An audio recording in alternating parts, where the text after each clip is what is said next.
윤 대통령이 이게 내란이 아니냐 지금 그 말씀을 자꾸 하시는데 이게 내란이라고 자꾸 주장을 하는데 이게 국헌 문란의 폭동이 있었느냐 하는 문제인데 그 폭동은요 적어도 한 지역의 소요 사태가 벌어졌거나 아니면 어떤 기관의 권능을 완전히 할 수 없도록 마비를 시켜버렸거나 그런 사태가 벌어져야 되는데 그리고 거기에 대해 순응을 한 거예요. 조금 더 반발하지 않았습니다. 근데 이걸 갖고 내란죄라고 본다는 것 자체가 내가 보기로는 참 말이 아닌 것이고. 자, 우리 헌법에 비상계엄을 선포하는 데서 어떠한 경우에도 국회는 긴급조치의 대상이 되지 않아요. 오로지 정부와 법원만이 조치의 대상이 되는데 이번 계엄 포고령의 1호에 국회와 지방의회와 정당의 소위 정치활동을 금하는 것이 1호 사유입니다. 이것 자체가 내란죄예요. 비상계엄을 할 수가 없는 헌법을 위반한 딱 떨어지는 행위예요. 두 번째, 헌법재판소가 제일 먼저 피청구인 윤석열 측에 제일 먼저 요구한 것이 국무회의에 회의록을 달라, 부설했는지 여부를 알려달라. 이거 지금까지 내지 않고 있고 알려주고 있지 않아요. 그러니까 가장 기본적인 헌법 절차조차도 헌법에 나와 있는 비상계엄의 요건조차도 지키지 않았기 때문에 이게 내란이라는 겁니다. 이거는 굳이 이것이 내란죄가 되느냐 안 되느냐 해서 법원에서 그 몇 년 걸린 그 사유를 볼 필요가 없이 그냥 이것만으로도 내란에 해당한다라는 판단을 할 수가 있는 거예요. 자, 이제 제가 변명 아닌 변명을 좀 할게요. 내가 뭐 윤석열 대통령 변호인단도 아닌데 네네네. 이게 정부 법원에 대한 조치만 할 수 있도록 비상계엄에 그렇게 돼 있죠. 되어 있는데 네, 그건 인정하시죠? 야, 그거 당연하죠. 네. 그렇게 되어 있는데 왜 그렇게 했을까? 내가 보기로는 유신헌법 때 포고령 있잖아요. 모든 정당 활동, 정치 활동을 금지한다. 예. 유신헌법 포고령이 그렇게 나와요. 근데 국회 얘기는 없습니다. 그 유신 포고령조차도 글쎄. 국회에 대한 조치 내가 보기로는 그 없어요. 유신헌법 그 박정희보다 더 나쁜 거예요, 이거는. 전두환보다 더 나쁘고. 그런데 그게 과연 내란이라고 할 수 있습니까? 그 내란에 준하는 그게 포고령 같은 걸 근거로 다 들여서 포고령이 야 너 정치활동 금지까지 막아놓았고 뭐 했고 했으니까 이거 내란 아니냐? 너희 내란죄다. 두 가지 이렇게 할 수 있을까요? 두 가지 반론을 하겠는데요. 왜냐하면 가장 중요한 데 순응을 했단 말이에요. 일단 내란 행위, 내란죄라는 것이 결과범위 아니에요. 이게 그냥 이제 형법적으로 전문적인 용어인데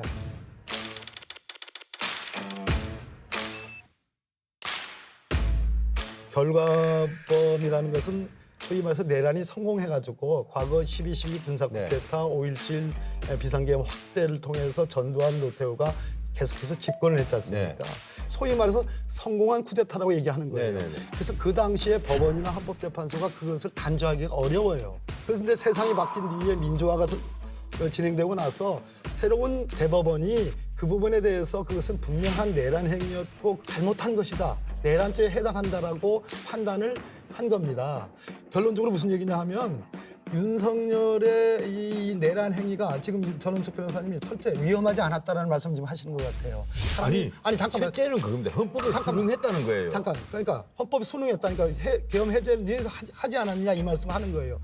그러나 내란범이라는 것은 결과범이 아니다. 성공하지 못하더라도 그 성공하지 못한 이유는 여러 가지 이유가 있습니다. 우리 전 변호사님처럼 미숙해서 그랬다는 썰도 있지만 우리 국민의 성숙도, 우리 군 경찰의 성숙도가 용납하기에는 너무 성숙돼 있다라는 중요한 이유. 두 번째, 유혈 사태가 일어나지 않았으니까 문제가 안 된다고 하지만 실제로 계엄에 성공했더라면 여러 가지 어마어마한 유혈 사태를 넘어서 국회의원들을 체포하고 중앙선거관리위원장을 케이블 타이 같은 걸로 묶어서 복면을 씌워가지고 연행하고 그 뒤에 벌어졌을 일들이 다 있었다는 겁니다. 잠깐 요즘은 정말 중요한 데는 한 말씀만 딱 드리고 그런 일들이 한 말씀만 딱 드리고 방금 뭐 누굴 체포하고 묶어서 끌고 나온다 이 얘기 많이 나왔어요. 그런데 거기에 대해서 윤 대통령이 뭐라고 얘기합니까? 나는 체포의 채자도 끄집어내지 않았다. 그걸 믿어요? 아니 잠깐만요. 그러면 누구의 진술이 오염이 돼가 있느냐? 내가 보기로는 특수전 사령관 곽종근 특수. 제가 양심 고백을 받았는 사람입니다. 곽종근의 진술이 난 오염이 돼갔다고 봐요. 왜 그런가 하면 국회의원들 김병주도 있고 뭐 다 있더라고. 국회의원들 사이에서 이래갖고 울먹이면서 하는 진술. 그 진술이 오염이 돼 있지 않다고 봅니까? 변호사님이 내가 그래서 정말 내가 화가 나서 내가 그날 술 한잔 먹고 별타령을 불렀어. 별타령이요? 부르신 이유는 그냥 속상해서. 하도 화가 났어요. 이 세상에 군대가 얼마나 썩었으면 이렇게 똥빌들이 그래서 별탈을 본 세리스타하고 그리고 육군 참모총장 얼마나 억울해요. 경사령관 임명장 한 받았다가 그게 가담했다 이래가지고 전국으로 구속이 돼버렸어. 그래서 내가 별이 떨어진다. 온갖 똥별이 떨어진다. 진짜 내가 별타령을 부른 사람이야. 대타령을 개사하셔가지고 그렇게 하실 말씀이 아니고 곽종근 사령관이 이제 최초로 국회 국방위에 나와가지고 저에게 양심 고백을 한 사람인데 제가 곽종근 사령관하고 일면식이라도 있는 사람이면 제 이름을 갑니다.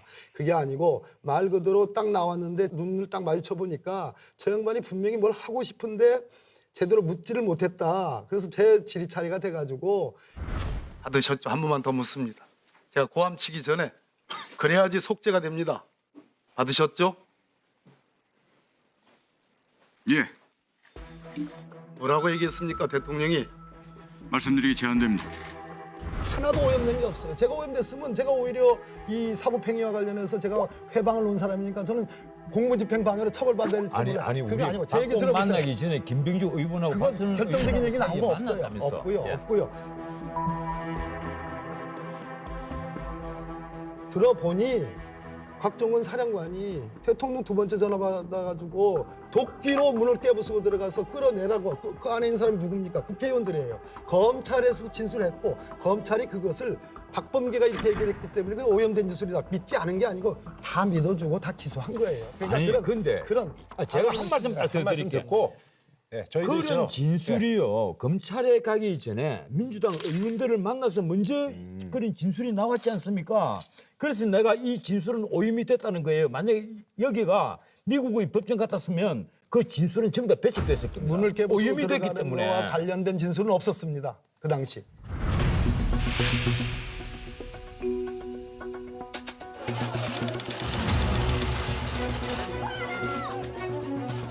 지금 오전 7시 32분 현재 1차 저선을 뚫고 올라가고 있는 모습 보입니다. 지금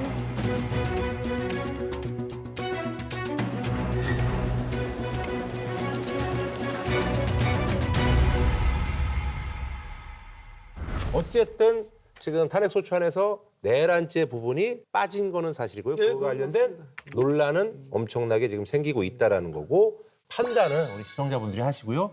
또 못다한 얘기는 저희가 다음 주에 하는 걸로 하고 요거에 대해서 이제 마무리 짓는 한 줄 평을 좀 해주시죠. 예, 제가 먼저 부탁드립니다. 할게요. 어떤 경우라도 네. 정의가 강자의 이익이 되어서는 안 됩니다.